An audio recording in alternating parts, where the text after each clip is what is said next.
So, hiking in the woods, and we noticed something interesting. We got this tree here, which it started growing on top of this boulder, and kind of just fell over. It looks a little unusual, but you notice the roots are very spread out. They don't go deep, and because they're so shallow, the tree, it just fell over. Maybe the wind blew it over or something.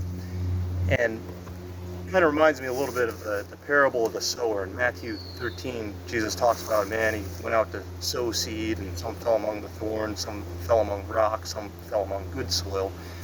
And the seed on the rocks, it sprang up. It grew very quickly, but because it had no root, it couldn't withstand the heat and the sun, and it just quickly died away. And in Matthew 13, verses 20 and 21, Jesus says, "As for what was sown on rocky ground, this is the one who hears the word and immediately receives it with joy.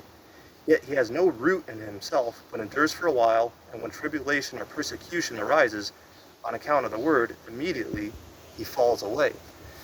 And in some Christian cultures, you go to some Christian churches, it's all about like the praise and worship and getting full of like an emotional charge.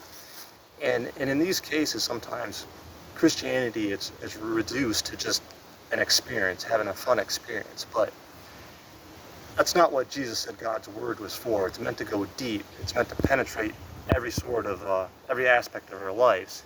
Eventually the emotional charge, it runs out. In the parable says, the man, he received the word with joy, and then once the joy went away, he fell away. And we should be pursuing God's word in such a way that it goes deep. When persecution comes, when trials come, when when that emotional charge runs out, God's word is still deeply embedded in us and taking hold of us.